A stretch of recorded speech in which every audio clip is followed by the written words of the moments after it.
여러분 안녕하십니까? 이준규 교수입니다.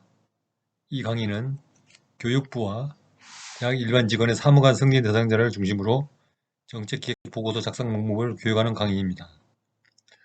승진시험이 요구하는 정책기획 보고서는 제한된 정보와 지정된 분량으로 한정된 시간 내에 작성하는 것이라 순발력과 창의력 그리고 적당한 워드 작성 기술이 구비되어야 합니다.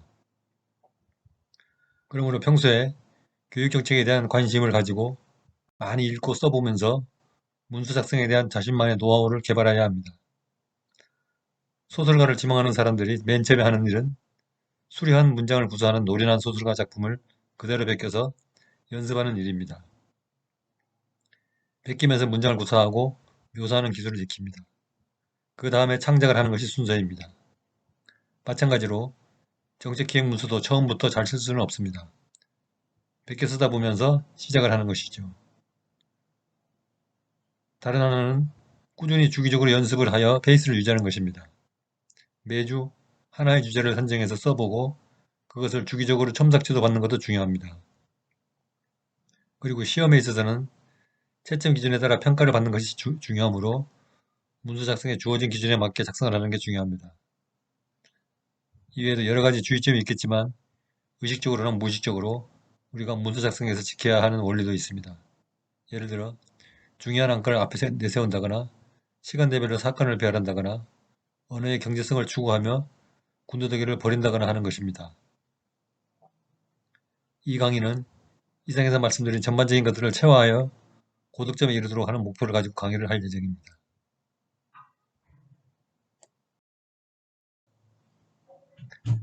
제 양력을 여기 보여드리는 것은 공직의 어떤 계급으로 또는 정부 기관에서 다년간 근무했다는 것을 소개하는 것이 아니라 제가 영국 유학 후에 쓴 책을 소개하고자 합니다.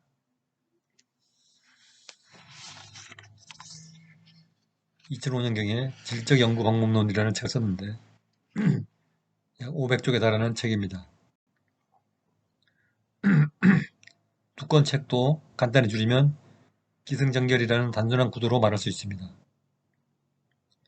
기승전결에서 기는 어떤 사안이 일어나는 것을 말합니다. 사건의 배경이나 논의 요지, 필요성, 현황 등이 제시가 됩니다. 기승전결에서 승은 논의의 발전을 말합니다. 즉, 사안의 문제점 분석과 그에 따르는 분석의 방법들을 다루게 되죠.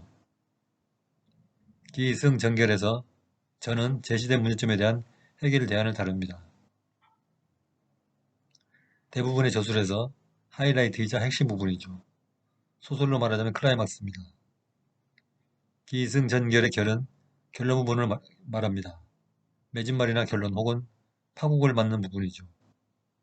이처럼 학술 논문이나 저서, 소설, 편지에 이르기까지 대부분의 글쓰기는 기승전결이라는 절차에 따라 논리를 전개해 나가는 게 보통이고 어떠한 저수를 하더라도 광의로 보면 이러한 절차를 따르게 됩니다.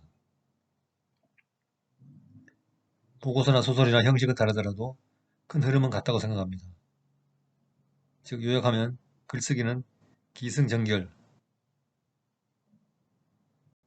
즉 기는 배경 현황 등의 문제 제기를, 승은 문제점 분석을, 저는 해결 대안을, 결은 결론 부분으로 나타내는 것으로 크게 이해할 수 있습니다.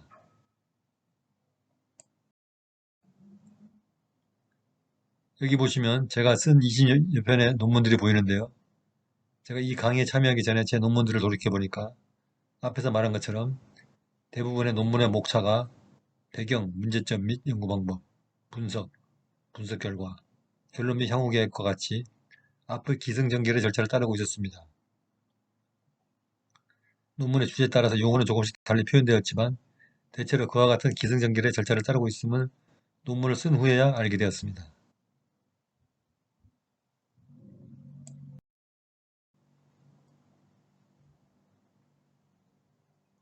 본 강의의 목적은 공무원, 교사, 공공기관이나 사기업에서 정책기획보고서나 사업기획보고서를 효과적으로 작성하기를 원하는 수강생에게 그러한 기술을 단기간에 습득하도록 하기 위한 강의와 실습을 제공하는 것을 목적으로 합니다.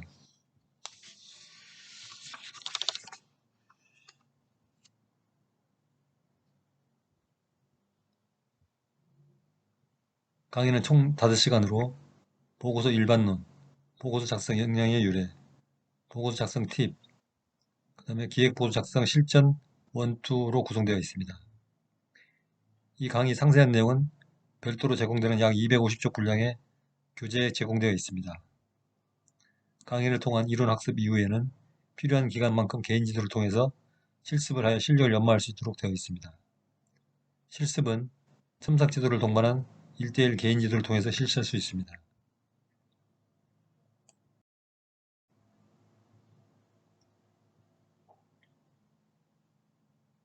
그럼 본론으로 들어가서 오늘 강의 주제인 보고서 일반론을 살펴보도록 하겠습니다.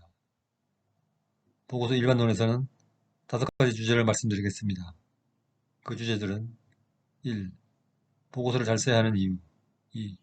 보고서 잘 쓰는 요령 3. 구도보고 요령 4. 문서보고 요령 5. 보고서 유형입니다.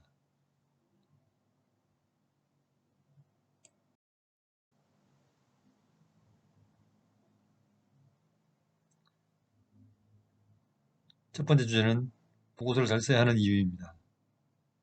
보고서를 잘 써야 하는 이유는 첫째, 보고서는 나의 실력을 보여줍니다. 두 번째, 보고서는 나의 경쟁력을 말해줍니다. 세 번째, 보고서는 조직의 얼굴입니다. 넷째, 효과적인 보고서는 무에서 유를 창조합니다. 다섯째, 보고서는 개인의 성장과 발전의 기초 자산이기 때문입니다.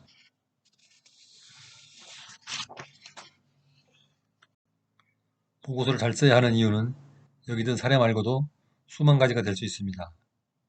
가깝게는 승진의 수단, 멀게는 혁신적 사업의 제안, 정서적으로는 예술의 창조성 등 예로부터 글을 위주로 성장한 사람들을 문인이라고 했고 벼슬아치 입문하는 통로로 과거 제도를 통해 글을 잘 쓰는 사람을 처음 선발했습니다. 오늘날에도 보고서를 잘 써야 하는 이유를 하나만 사례를 드리겠습니다. 월요일 아침에 간부회의가 열렸습니다. 사장과 각 부서장들이 부서별로 제출한 보고서를 토대로 주제 발표를 하고 있습니다. 그 중에 한 부서장은 유달리 얼굴이 벌개져서 안절부절을 못하고 있습니다. 그 이유는 제출된 보고서 중 가장 성의 없는 보고서가 그가 속한 부서에서 제출된 보고서였기 때문입니다. 다른 부서는 한눈에 봐도 깔끔하고 정갈한 디자인에 개조식으로 명확하게 이해되는 보고서를 제출했는데 이 부서 보고서는 오탈자가 많고 목차의 줄이나 폰트도 통일이 안 되어 있고 보고서가 뭘 말하는지 문제의 핵심 요지가 명확하지 않았으며 따라서 향후 무엇을 어떻게 해야 하는지가 제시되어 있지 않아 이 보고서가 왜 제출되었는지 모호했기 때문입니다. 보고서가 잘 작성되지 않으면 이처럼 상사를 부끄럽고 욕되게 만들 수 있습니다. 또한 보고서는 나의 경쟁력이자 조직의 얼굴입니다. 보고서는 누군가에게 보여지기 위하여 만들어집니다. 보고서를 읽어보면 비로소 그 사람의 내적인 측면을 이해하고 파악하게 됩니다.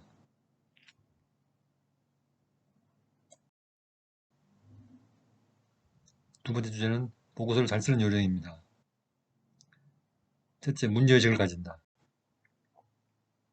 문제의식은 주제에 대해서 스스로 브레인스토밍을 하면서 메타인지적 해석과 분석을 하는 것입니다. 브레인스토밍은 어떤 주제에 대해서 어떤 의견이든지 360도 방향에서 의견을 제시하는 방법입니다. 여러 의견을 쭉 모아서 유형별로 정리를 합니다.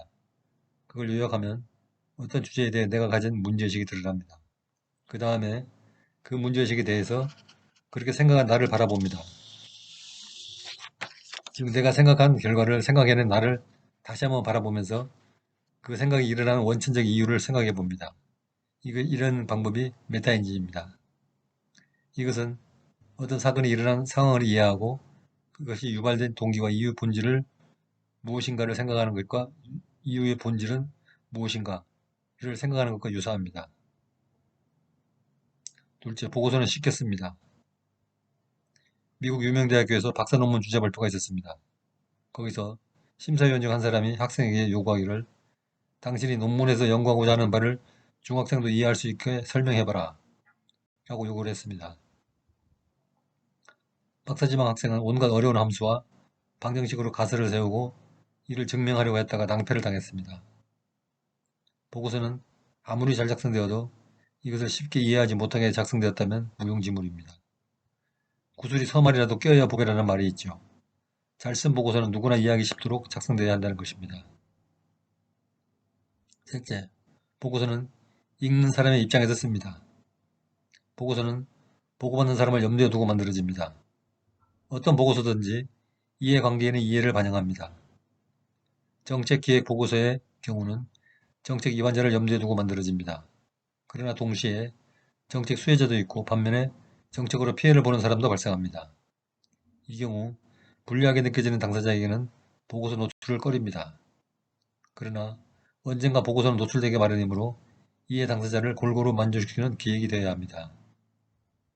각 정부 부처에서 정책가나 정책 위반자는 보통 차관급 이상으로 여겨집니다. 사무관이나 실국장은 정책 위반을 보조하는 기관입니다. 그러므로 사무관이 작성하는 정책기획보고서는 정책보고서가 아니라 정책 결정자가 결정을 하도록 하기 위한 정책 대안 보고서입니다. 그래서 정책 결정을 하기 전 단계의 정책기획보고서는 보고서 제목 말미에 괄호를 치고 안이라는 단어를 붙입니다. 장차관의 결재로 정책기획보고서에 사인이 되면 비로소 안자가 없어지게 됩니다.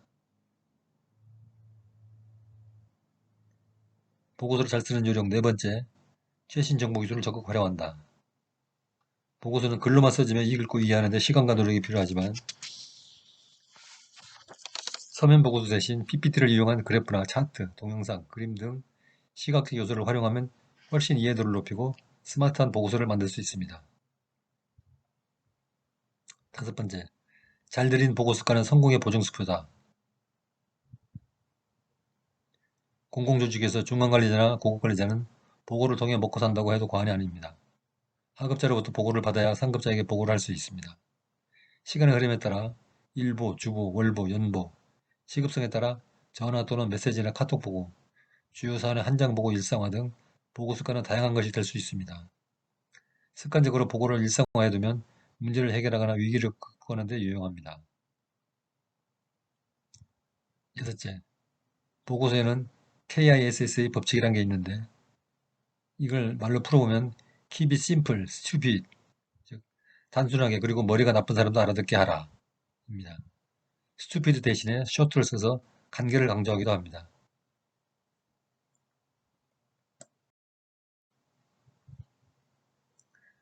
세 번째 주제는 보고서와는 거리가 있지만 참고로 구두보고 요령을 살펴보고 넘어가겠습니다.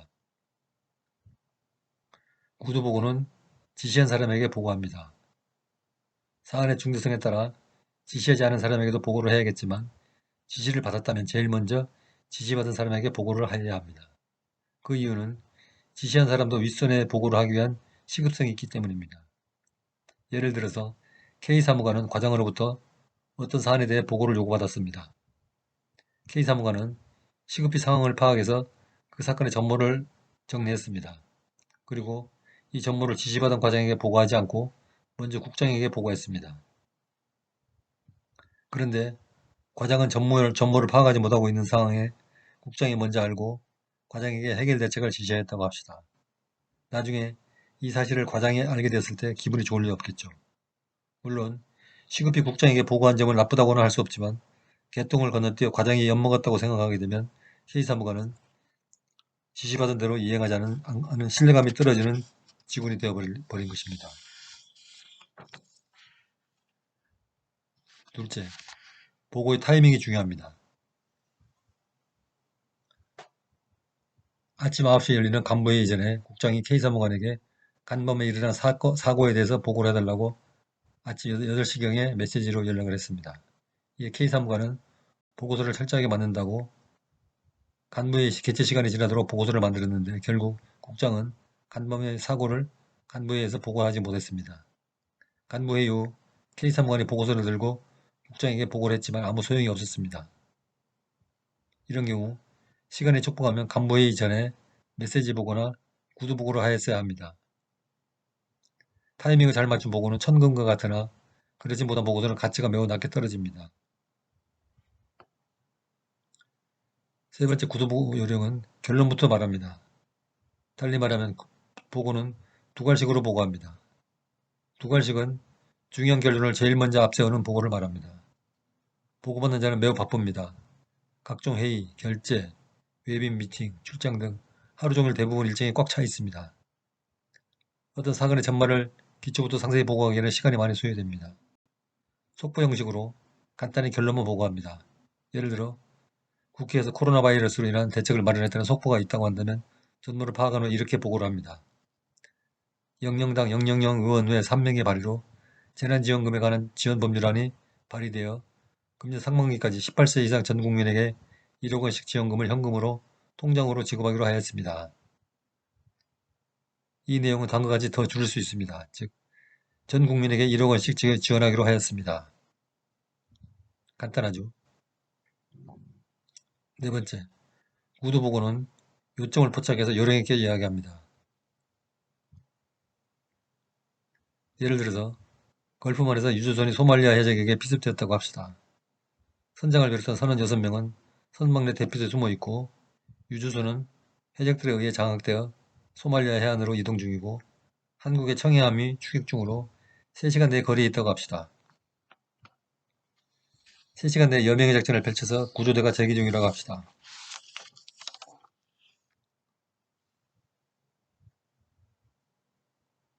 자, 이 경우 보고는 다음과 같이 합니다. 해적에게 피습당한 한국 유조선이 지금부터 약 3시간 전후 한국 청해함에 구조공격 대기 중입니다. 한국선 6명은 선내 대피 중으로 현재 사상자 없습니다. 이와 같이 꼭 필요한 사항만 꼭 집어서 보고를 합니다. 가장 쉬운 요점은 육하 원칙입니다. 언제 어디서 누가 무엇을 어떻게 한다입니다.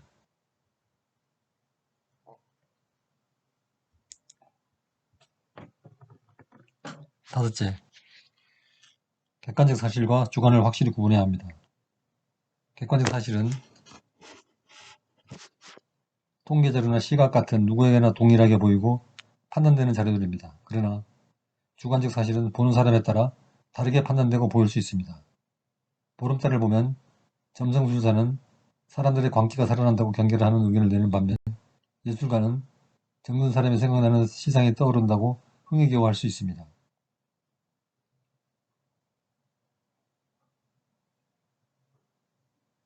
여섯째, 실수도 망설임 없이 보고해야 합니다.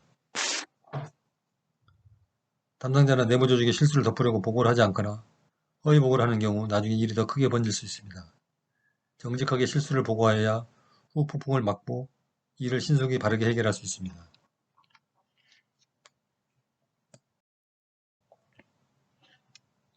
다음 주제는 문서의 보고 요령입니다. 첫째, 결론을 먼저 쓴다. 문서 보고 요령도 구도 보고처럼 두괄식으로 결론을 앞에 내세우는 게 좋습니다. 두 번째, 문장은 가급적 간단 명료해야 한다. 행정은 효율적으로 집행되는 것이 불문율이며 최소의 단어로 최대의 의미를 전달하는 게 언어의 경제성과 효율성을 기하는 방법입니다. 보고서의 경제성은 결국 행정비용 절감과 시간 전략으로 효율성을 가져옵니다. 셋째, 오탈자가 없어야 합니다. 그런데 한국 언론사에서 예를 들면 어느 신문사가 대통령이라는 한자 대자에 정 하나를 잘못 찍어서 견통령, 즉 개통령이라는 보도를 했다가 폐간될 뻔했다는 일화가 있죠. 보고서를 작성 후 반드시 전체 문장을 확인해야 하는 이유입니다.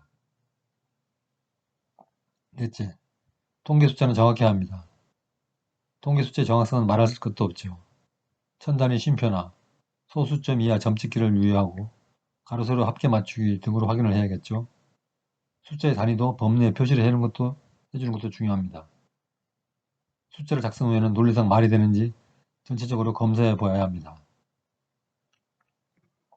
다섯 번째, 보고서를 시각화해서 보고 효과를 높인다. 도표, 차트, 색깔 넣기 등을 통해서 문서 이해를 높일 수 있습니다. 여섯 번째, 상사와 의사소통을 원활히 하라. 서로 바쁘다고 메일이나 전자결제로 보고서를 보내고 지시를 기다리는 것보다는 시급하고 중요한 사안에 대해서는 미리 문서를 들고 가서 보고하는 게 좋습니다.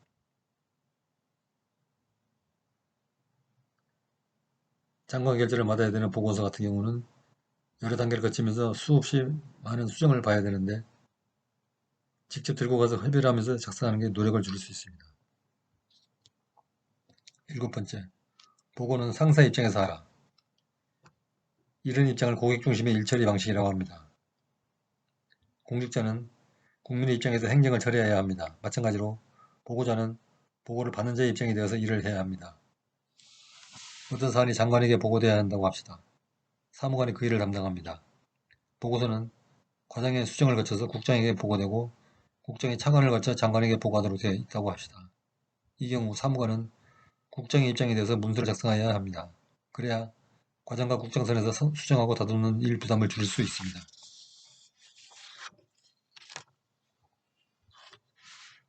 8째, 시간이 많이 소요되는 보고서는 진행상황 중간중간에 중간보고서를 완성 전에 보고해주는 것이 좋습니다. 이것이 보고받는 자의 궁금증을 덜어줄 수 있습니다. 9번째, 좋지 않은 보고일수록 신속하게 합니다. 당신이 기쁜 소식과 나쁜 소식을 동시에 가지고 있다면 어느 것을 먼저 보고하시겠습니까? 나쁜 뉴스를 먼저 보고해야 합니다. 기쁜 소식은 기쁨을 주는 데 그치지만 나쁜 뉴스는 신속하게 현황을 파악하고 수술 대책까지 마련해야 합니다. 위기관리가 미진하면 두고두고 지탄받고 심지어는 자리마저 내놓아야 할지도 모릅니다. 나쁜 소식부터 먼저 보고하여 위기관리를 신속히 하도록 해야 합니다. 10번째, 뭐 아니면 도식의 보고는 바보 같은 짓입니다. 문제점에 대한 대책을 보고하는 경우 단정적으로 유일무이한 방안을 제시하는 것보다는 이 안을 택하면 어떤 장단점이 있고 이 안을 택하면 어떤 문제가 있는지를 설명해서 보고받는 사람이 취사 선택하도록 해야 합니다. 뭐 아니면 도식의 보고는 나중에 일이 잘못되는 경우 책임을 전부 뒤집어 쓸 위험이 있습니다.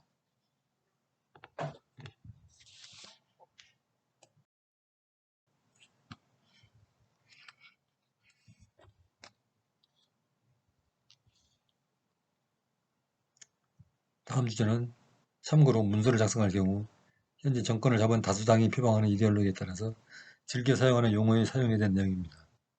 한국의 정치 역사는 보수당과 개혁주의 정당이 번갈아가면서 정권을 담당했는데 가만히 살펴보면 보고서에서 상투적으로 사용되는 용어가 집권당에 따라 다수 차이가 있습니다. 민주화의 아이콘으로 언급되는 개혁주의 정당인 민주당은 혁신, 로드맵과 같은 용어를 자주 사용한 반면 보수주의 정당인 새한국당 그룹은 선진화 방안이라는 용어를 많이 사용했습니다.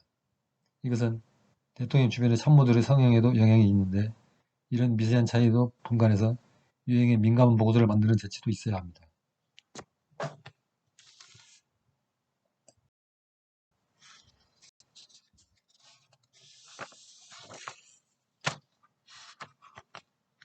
다음은 보고서 유형에 대해서 살펴보겠습니다. 살펴볼 보고서 유형은 다양한 유형이 있지만 보도자료, 상황보고, 행사보고, 사업기획보고, 연구분석보고, 일족보고서 등 6가지 보고자료 중 보도자료, 사업 정책기획보고서 및 일족보고서를 중심으로 말씀드리겠습니다.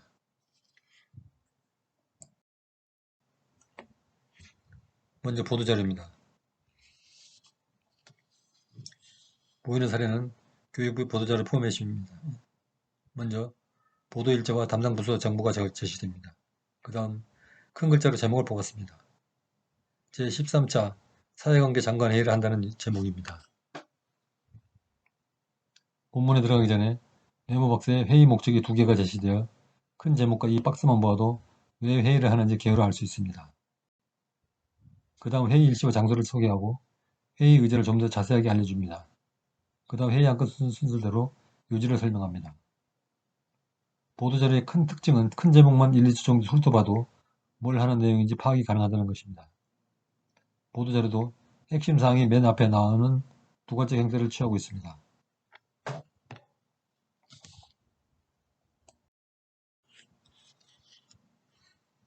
다음은 상황보고와 행사보고입니다. 상황보고는 주로 보도된 사건을 요약 보고하는 것으로 주어진 정보를 최대한 활용해서 보고하는 것으로 사안에 따라 육가원칙에 따라 정보만 보고하거나 또는 여건이 허용되면 문제와 대책안까지도 할 수 있습니다. 행사보고 경우는 육가원칙에 의해서 행사 내용을 보고하되 축사나 환영사가 작성되어야 하는 경우 그런 문화 작성에 더 시간을 사용해야 하는 경우가 많습니다.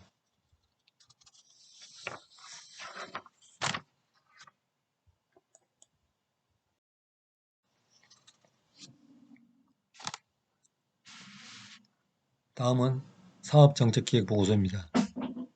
이 포맷은 우리가 학습하려고 하는 사업정책기획보고서입니다.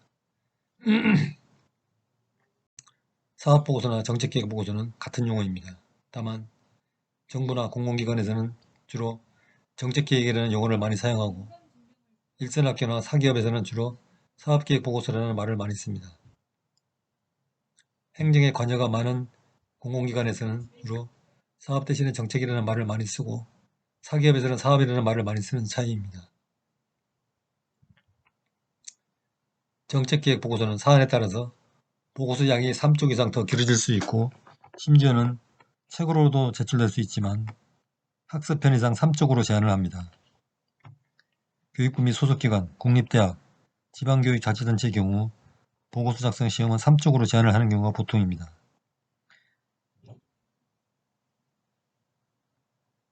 1쪽의 맨 위에는 작성자 정보 그리고 보고서 제목을 씁니다. 첫 번째 문단은 배경, 현황 및 배경 등과 같이 어떤 사건이 일어나서 문제가 되어가는 현재 상황을 작성합니다. 사건의 배경이나 발단의 양상을 작성하기도 합니다. 각 문단의 제목 앞에는 로마자, 대문자, 기호를 사용합니다.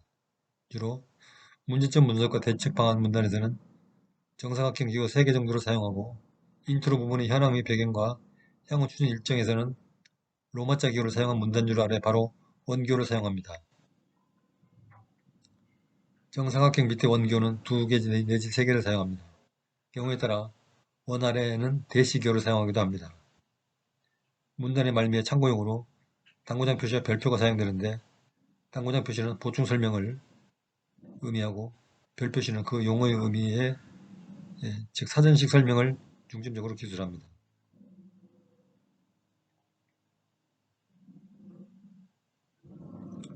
두 번째 문단을 보면 문제점 분석을 하고 있습니다. 이 문단은 보고서 중 가장 중요한 부분입니다. 보고서에서 가장 힘든 부분이 문제점을 도출해내는 것입니다. 문제점이 도출되면 해결 대책은 자동적으로 나오기 때문이죠. 주어진 정보가 모호하고 추상적인 경우에는 주로 제도적 인프라 미흡, 인적 인프라 미흡, 관련 법령 부재, 재정 지원 부족, 이해관계 부족한 파트너십 결여, 수요자 인식 부족, 이해 부족, 홍보 부족 등 상투적인 행정용어를 사용해서 커버하기도 합니다. 이 보고서도 학교 안전이라는 광범위한 주제를 다루면서 그런 방향으로 보고서가 만들어졌네요. 문제점 분석이 되었으면 정사각형 기호를 이용한 문제점의 배열 순서는 기초적인 것, 일의 순서적인 측면과 중요도를 고려해서 1, 2, 3 순위로 배열하고 각 정사각형 줄 아래에 상세한 문제점 내용을 원기호를 사용해서 작성합니다. 필요에 따라 대시기호로 보충을 하기도 합니다. 여기서는 원기호까지만 작성했습니다.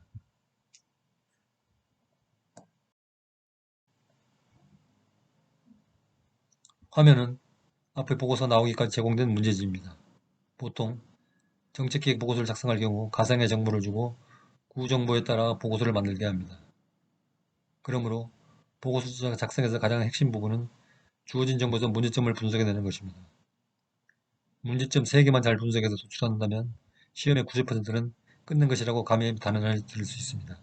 왜냐하면 첫 문단은 인트로 부분으로 SPO 원칙에 의해서 기계적으로 작성이 되고 그 다음 문제점 배열과 문제점의 세부 내용을 준비하면 정책 방안은 그 순서에 대응해서 작성을 하게 됩니다. 나머지는 답안지 여백을 조정하면서 향후 추진 일정을 적절히 조정하면 되는 것이기 때문입니다.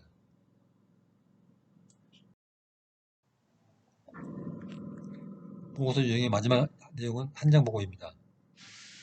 요즘은 카톡이나 메시지 보고도 많이 하지만 중요한 정보가 속한 보고서는 서면으로 되어 있어야 하는 경우가 있습니다. 예를 들어 정확한 스펠링이나 날짜, 나이 정보 등 암기하기가 어려운 사항은 보고서가 필요합니다. 대부분 보고용으로 사용하는 보고서는 한 장이 원칙입니다. 아무리 복잡한 정보도 한 장으로 요약하는 기술이 필요합니다. 사안에 따라 달라질 수 있지만 가장 필요한 핵심 정보를 요약해서 구겨 넣는 기술이 필요합니다. 그 기술은 어떤 정보가 어떤 목적으로 전달되어야 하는가에 초점을 맞춰야 하겠습니다. 제목에는 보고의 주요 내용이 있습니다. 이 보고서 경우는 한 장 보고에 대한 내용이죠. 첫 문단에는 필요성이 제시되었습니다. 사건 사고의 경우에는 육하 원칙에 의해서 어떤 사건이 발생했는지가 작성될 수 있습니다. 두 번째 문단에는 한 장 보고되는 보고서 유형이 어떤 것이 될 수 있는지를 나열했습니다. 사건 사고 보고의 경우에는 이 사건이 미칠 영향이나 예상되는 파급 효과가 제시될 수 있겠죠. 마지막 문단에는 한 장 보고서 확산을 위한 향후 추진 계획이 제시됩니다. 사건 사고에 대한 한 장 보고의 경우는 민심의 예상이라든지 사고 예방 대책 등이 제시될 수 있습니다. 언론 보도의 경우 속보처럼 긴급한 뉴스는 제목만 뜹니다. 마찬가지로 한 장 보고는 핵심을 맨 앞에 두고 핵심 정보를 빨리 포착할 수 있도록 해주며 한 장 안에서 가능한 모든 정보를 담을 때 공간이 없으면 과감히 생략을 합니다.